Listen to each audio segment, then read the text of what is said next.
Hola, yo soy Ana, esto es Ana Libronauta y en el vídeo de hoy te traigo una reseña que espero que sea más cortita que la de la Feria de las Vanidades porque corro peligro de morir derretida. Ah, y vengo también en plan madre. Te voy a tener que recordar que no está bien eso de que te juntes con extraños. ¿Me acompañas?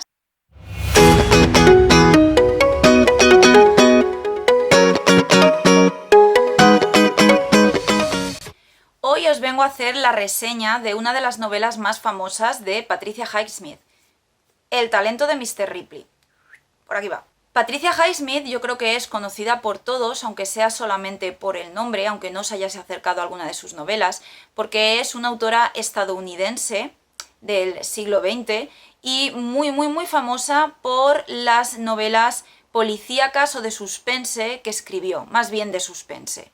Entre otras son mundialmente conocidas Extraños en un tren, porque también se llevó al cine, o Carol, que también fue llevada al cine hace pocos años y que es una película deliciosa. Yo la novela no he tenido la oportunidad de leerla, pero la tengo en la lista de pendientes. Igual que tenía en la lista de pendientes el libro de hoy, El talento de Mr. Ripley. Y tan en pendientes lo tenía que no era consciente de que esta es la primera parte de una serie de novelas protagonizadas todas por Tom Ripley. En realidad son 5. Os voy a poner por aquí todos los nombres de ellas. Esta es la primera de esta serie de 5 novelas. Y nos tuvo bastante entretenidas. Hablo en plural porque esta lectura la realicé de manera conjunta con Ana Draguía durante el confinamiento. Y la verdad es que nos tuvo muy enganchadas. Eso sí, le veo una parte mala. Una parte mala a la novela y una parte mala a, cómo no, su adaptación cinematográfica, porque en el vídeo de hoy no solamente os voy a hablar de la novela, sino también de una de las muchísimas adaptaciones cinematográficas que ya va teniendo a sus espaldas esta novela. Quédate y te lo cuento todo. El talento de Mr. Ripley tiene como protagonista principal a Tom Ripley. Tom Ripley es un joven norteamericano, nos hallamos más o menos en los años 40-50 del siglo pasado, y es un joven que desde las primeras páginas del libro vamos a descubrir que la manera que tiene de ganarse la vida, por decirlo de alguna manera, no es del todo legal, es un poco turbio. Este chico se dedica en Estados Unidos a determinados trabajos de administración y de vez en cuando falsifica firmas, falsifica documentos. Este chico por casualidad va a conocer a un multimillonario y por una serie de equívocos que lógicamente él promueve, este multimillonario va a creer que Tom es un íntimo amigo de la universidad de su hijo, Dickie Greenleaf. Este multimillonario, el señor Greenleaf, está sumamente preocupado porque Dickie ha decidido marcharse a Italia a vivir la buena vida, a despilfarrar su fortuna y tiene a la familia, sobre todo a su mujer, a la madre de Dickie, bastante abandonada y los negocios familiares, pues claro, tampoco los atiende. El señor Greenleaf, por lo tanto, está muy preocupado y va a encargarle a Tom la misión de viajar hasta Italia, hasta Mongibello, el pueblo en el que está viviendo Dickie o en el que cree que está viviendo su hijo, e intentar convencerlo de que debe volver a Estados Unidos. Tom acepta la misión, ¿cómo no hacerlo? Esta misión viene emparejada con una suma sustanciosa de dinero y allá que se planta en Italia, en este pueblecito idílico de Mongibello. Claro, el problema es que el señor Greenleaf cree que Tom tiene cierta influencia sobre su hijo, cree que habían sido amigos. Sin embargo, Tom a Dickie no lo conoce de nada. Y por lo tanto, Dickie a Tom tampoco. Ahora bien, cuando Tom llega a Mongibello y se presenta a Dickie y a la chica que lo suele acompañar, de la que os hablaré a continuación, Tom es capaz enseguida de metérselo en el bolsillo, de hacerle creer que sí, que se conocieron en la universidad, pero ¡jo! Dickie, de verdad, ¿cómo eres que no te acuerdas de mí? Y poco a poco se mete en su vida como un amigo más, hasta convertirse prácticamente en una lapa, por así decirlo. Tampoco estoy desvelando demasiado, solamente esto es el principio de la novela. Todo lo que va a desarrollarse a continuación es donde va a estar el grosso de la acción y donde verdaderamente va a comenzar el suspense y la intriga. ¿Por qué? Porque mientras que observamos que Dicky es un joven, pues, bohemio, como os decía antes, es un joven bastante ingenuo, es un joven que ha nacido rodeado de privilegios y que es incapaz de imaginar que haya gente malévola en el mundo o gente que lo envidie y que quiera quitarle esos privilegios, su compañera, la chica que él ha conocido en Italia y con la que mantiene una estrecha amistad, Marge Sergut, sí que se muestra muy reticente y muy suspicaz con respecto a la llegada de Tom y esa especie de amistad forzada que enseguida Tom intenta meterles con calzador. Marge quiere ser escritora y está también viviendo en ese pueblecito italiano para practicar su escritura. Y a Marge todo esto le suena muy raro. Sobre todo le suena muy raro porque de la noche a la mañana la relación que mantenía con Dicky, que es un sí pero no, un estamos pero no estamos, un qué sé yo, se ve interrumpida y se ve siempre protagonizada por el pesado de Tom que está ahí a todas horas. Este es el inicio de la acción, no os voy a decir nada más, solamente os diré que Tom no es un alma cándida, Tom sabe lo que se lleva entre manos y Tom es muy envidioso y Tom tiene un gran talento, que es el talento que aparece en el título de la novela. De verdad que me estoy conteniendo y espero que a nadie le parezca que esto es un spoiler, porque es que si no, no puedo hablar de nada de la novela, básicamente. En primer lugar, los personajes. Ya os he presentado a los tres principales, son los tres protagonistas y verdaderamente todo el peso recae, o el motor de toda la acción siempre es Tom, que es el protagonista sublime no solamente de este libro, sino de toda la serie. Por otro lado tenemos a Dicky Greenleaf, que ya os lo he descrito como ese joven adinerado, bastante ingenuo. Llega a algunos puntos en los que incluso como lectora te parece tontorrón, porque ¿cómo no vas a sospechar de? Pero claro, hay que ponerse en la piel de este chico que ha vivido entre almohadones y para quien la maldad, la codicia no tienen sentido, porque él lo tiene todo. Entonces, ¿qué va a codiciar del otro? ¿Por qué le va a hacer mal a nadie si él lo tiene todo?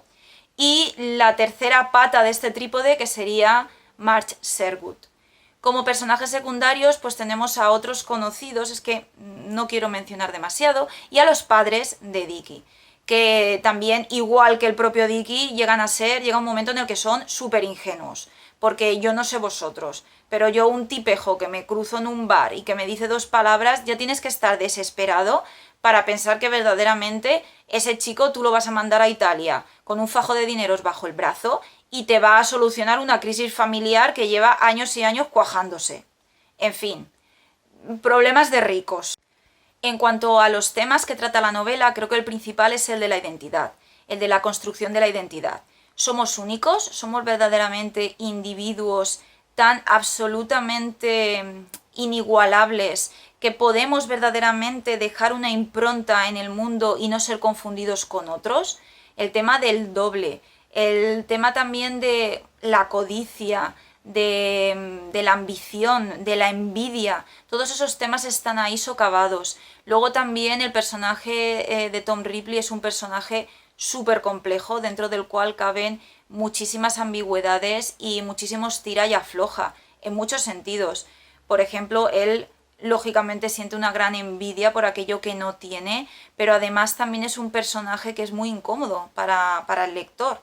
Es muy incómodo porque no llegas a conocerlo, temes que en todo momento va a hacer alguna fechoría porque el narrador es un narrador omnisciente en tercera persona, pero que se coloca siempre desde la perspectiva, desde el ángulo de Tom. Por lo tanto, puedes entrar en la cabeza de Tom y de hecho entras y no sales de la cabeza de Tom, pero no del resto de los personajes. Y claro, creo que es uno de sus puntos fuertes, de los puntos fuertes de esta novela, la elección de este personaje y de esta temática y lo bien que lo ha llevado a cabo Patricia Highsmith, porque considero que es muy difícil contarte toda una novela desde esa perspectiva única de Tom y al mismo tiempo que cuando acabe la novela no conozcas a Tom y sea un cúmulo de preguntas y un cúmulo de dudas. La temática de la sexualidad en Tom también es algo que es una problemática, no es una temática, es una problemática enorme. No sabemos si Tom es homosexual, no sabemos si Tom es asexual. Sabemos, por lo que se nos cuenta, que tuvo una relación muy extraña y muy tóxica con su tía, que es su pariente cercana más inmediata. Pero también sabemos que odia que lo toquen, al mismo tiempo que sí siente fascinación por determinados personajes. Es decir, la construcción de Tom Ripley como personaje es tremenda. Yo creo realmente, por eso lo he dejado para este apartado de temas, más que para el de personaje, porque yo creo que el tema en sí casi que sería la identidad, y en este caso la identidad de Tom Ripley. Además, otras temáticas que también aparecen aquí tocadas y que a mí por lo menos me hacían gracia. Yo recuerdo que lo comentaba con Ana de, mira, qué elitista y qué... no es pedante, pero sí que elitista que llega a ser Patricia Highsmith, es que todos los personajes norteamericanos observan a los países europeos, sobre todo a los mediterráneos, como poco menos que países tercermundistas, muy anticuados, muy desfasados y tienen, de verdad, o sea, estábamos leyendo la novela y estábamos diciendo, jo, es que se vienen aquí a veranear estos ricachones, este Dicky y esta Marge, pero realmente observaban a los italianos como si fueran un poco menos que, no sé, que seres no sé, de la Edad Media. Y no solamente pasa con Italia, sino con Francia, con lo poquito que se toca de España, lo mismo. Yo creo que ese es un prejuicio de clase, o una sensación de superioridad, que no sé si era defendida por Patricia Highsmith en sí, o si es un rasgo característico de estos personajes. Que en cuanto a técnicas narrativas, lo que más destaca es este narrador que os comentaba, que es un narrador omnisciente en tercera persona, pero únicamente focalizado en el punto de vista de Tom. Como os decía antes, entramos dentro de la cabeza de Tom y podemos llegar a vivir la angustia de pensamientos repetitivos y recurrentes que él tiene y a observar también las inconexiones y las incoherencias que hay en su propio pensamiento. Básicamente, Ana y yo, a la conclusión a la que llegamos es que este tipo era un psicópata, era una persona que estaba enferma mentalmente. Y por otra parte, otra de las técnicas narrativas que creo que mejor maneja Patricia Highsmith es el tema de la ambientación y de mantener la tensión. Creo que no en balde esta señora se ha hecho tan famosa y ha vendido tantos miles y miles de copias de sus libros, porque verdaderamente son buenos libros de suspense que te tienen enganchados hasta el final. Básicamente aquí con lo que juega Patricia Highsmith, y es una maestra haciéndolo, es con los dobles sentidos, es con las intenciones, con los juegos de intenciones, con el suspense, con el estar como espectadora, como lectora, leyendo algo que sabes que va a acabar mal o que crees que va a acabar mal, y cómo ella va estirando la tensión hasta o bien una resolución dramática muy potente, o bien otras veces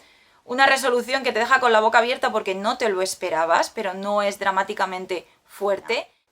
Ahora bien, y aquí viene el apartado negativo de la novela, porque sí es verdad que yo le di 4 estrellas, creo recordar, sobre 5 en Goodreads. Ahora os voy a contar qué es para mí lo que falló, lo que flaqueó en esta historia, que por otro lado me parece bastante redonda. Para mí, y creo que Ana lo compartía conmigo, es decir, que es la opinión de 2 personas, ya no solamente soy yo, lo que más falla de esta historia, o en el momento en el que nos sentimos más insatisfechas con ella, es en que llega un punto de la historia en la que todo, y cuando digo todo es todo, carambolas argumentales, evoluciones sin sentido de los personajes o incluso retroceso en los pensamientos de determinados personajes, todo va a favor de Tom. Todo funciona para que a Tom le salgan bien las cosas. Los típicos Deus ex machina. Y en este caso, más que Deus ex machina, que también alguno hay, directamente yo diría: personajes son imbéciles, porque esa es la sensación que a mí se me quedó. Antes os he mencionado al personaje de Marge. El personaje de Marge, además de ser el único femenino con cierto peso en esta novela, porque es una novela muy masculina en términos generales, es el único personaje capaz desde el primer momento de calar a Tom y de sentir cierto recelo hacia él. Y se pasa gran parte de la novela recelando, temiendo que este chico no es trigo limpio y demás. Pues bien, llega el momento de inflexión de la novela, que lógicamente vamos, ni mu os voy a decir sobre él.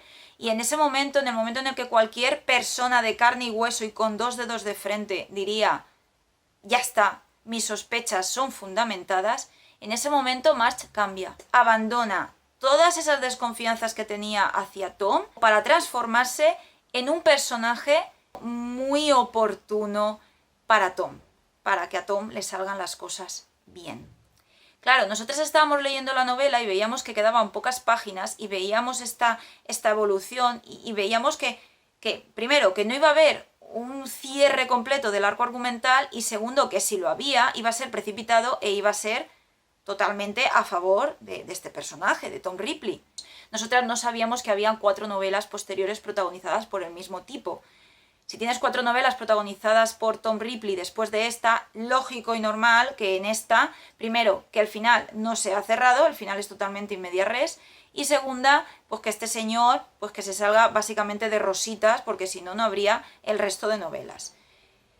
Para nosotras, o para mí, y ahora hablo ya en singular, para mí eso fue un poco frustrante, sobre todo porque para que esas 2 condiciones se dieran, y Patricia Highsmith se cargó al que era el personaje más avispado que yo veía de ahí, de todo el equipo, que era Marge, y aparte realizó una serie de movimientos argumentales, de decisiones argumentales que yo no me creí. Les faltaba coherencia y básicamente esa es la estrella que le falta a las 5 estrellas de mi catalogación de Goodreads para esta novela. A Anthony Minghella lo conoceréis porque es un director y guionista, o era porque ya falleció, multipremiado. De hecho, por aquí detrás, aquí, tenemos una de las adaptaciones de las novelas que él llevó al cine. Él es el director y el adaptador de obras como Cold Mountain y también de obras como El paciente inglés. Y realmente el talento de Mr. Ripley, que él dirigió y que él guionizó, también estuvo nominado a premios y también se llevó premios. Es una buena película. La pregunta ¿es una buena adaptación? Pues aquí os digo lo mismo que con La Feria de las Vanidades. No, para mí no. Se carga la esencia otra vez de la novela. Si algo tiene el talento de Mr. Ripley, y ya os he hablado anteriormente de ello, es esa ambigüedad. Es ese no saber exactamente qué está pasando dentro de la cabeza de Tom. Y es esa incomodidad, porque realmente es muy incómodo para el lector. Ahora bien, en el caso de la película que nos ocupa de Anthony Minghella, él adoptó una serie de decisiones que encarrilan muchísimo más al personaje y que lo hacen mucho menos ambiguo. Me explico. En la película, dirigida en 1999 y protagonizada por Matt Damon, que la verdad es que está perfecto como Tom Ripley porque está abofeteable el 99% del tiempo, o sea que mis dieces, como dicen mis niños del instituto, y también protagonizada por el guapérrimo Jude Law, que jamás lo vais a ver más rubito de pelo y más moreno de piel, está guapísimo, y también protagonizada por Gwyneth Paltrow y por otra serie de actores como Cate Blanchett y como Philip Seymour Hoffman. En esta película, decía, el Tom que se nos presenta es un Tom con muchísimas menos ambivalencias, es un Tom mucho más sencillo. Básicamente, en el tema en el que yo creo que más mete la pata Anthony Minghella es en el tema que tiene que ver con su sexualidad. Os comentaba antes que cuando lees el libro no sabes si Tom es homosexual, si es asexual, no sabes qué tipo de trauma de carácter sexual ha tenido también con su tía para construir esa identidad tan extraña que tiene. Sin embargo, en la película Anthony Minghella nos lo presenta como abiertamente homosexual, nos lo presenta además como abiertamente enamorado de Dickie y lo que es peor, Dickie, esa alma cándida, ese ser de luz que es en la novela, porque básicamente es que es un bendito, ya os decía que peca de tonto, de tan bueno, nos lo presenta como un ser homófobo. Es un personaje que en el momento en el que se da cuenta de las intenciones de Tom, que ya os digo que son mucho más abiertas en la película que en la novela, él lo rechaza de pleno y lo rechaza con violencia. Y esta decisión que podéis decir, Joana, pero es una cosita, vale, pues esta cosita en realidad hace que todo lo que viene después esté justificado. Todas las acciones después que va a llevar a cabo Tom están justificadas por ese momento de expresa violencia de Dickie. y eso es lo que a mí pues no me gustó y no me convenció. Estás, por un lado, simplificando los personajes, sobre todo el personaje de Tom, y por otro lado estás justificando todo lo que va a hacer Tom. Y eso pues no me convence. Eso por un lado. Por otro lado, la aparición de nuevos personajes, como los interpretados por Jake Davenport y Cate Blanchett, no hacen más que venir a subrayar esas decisiones que había tomado Anthony Minghella con respecto a la sexualidad de Tom Ripley y que no están en la novela. Por lo tanto, el desarrollo de la acción con respecto a estos personajes y cómo termina la película es totalmente distinto a cómo lo hace el libro. Puedo entender que Anthony Minghella quisiera terminar de alguna manera su historia, porque el libro queda totalmente abierto, pero estas decisiones son muy personales, es una apuesta muy personal y que por lo tanto se alejan de la novela original. Sin embargo, cosas a favor de esta película, el reparto está maravilloso, pero maravilloso de verdad, creo que están muy bien elegidos los actores, la banda sonora es espectacular y la ambientación, la fotografía también. O sea, te mete de lleno en esos años y te hace transportarte a esa Italia bucólica en la que está viviendo Dickie y en la que de repente aparece allí Tom como si fuera una seta. Allí, ¡shup!, surge de repente. Por lo tanto, es un sí pero no. Es una buena película, pero como adaptación y sobre todo en lo que tiene que ver con la construcción del personaje, yo os decía que ese es el tema principal, a mí me falla. Pero bueno, si alguno de vosotros ha leído la novela o ha visto la película y me quiere comentar lo que sea, sabéis que tenéis abajo la caja de comentarios totalmente abierta y además que me alegrará muchísimo leer vuestras opiniones y tener varios puntos de vista. Y nada más por el vídeo de hoy. Me despido deseándoos que os haya gustado, que os pique la curiosidad y que os acerquéis a este talento de Mr. Ripley, si es que el género tira de vosotros. Y nada más, yo me despido de vosotros hasta la próxima aventura, recordándoos que podéis suscribiros, darle a la campanita para estar siempre al tanto de cuando subo un nuevo vídeo. Os dejo en la descripción todas mis redes sociales y nosotros nos volveremos a ver muy prontito en la próxima aventura literaria, porque ya sabéis lo que nos toca, ¿no? Leer. ¡Hasta luego!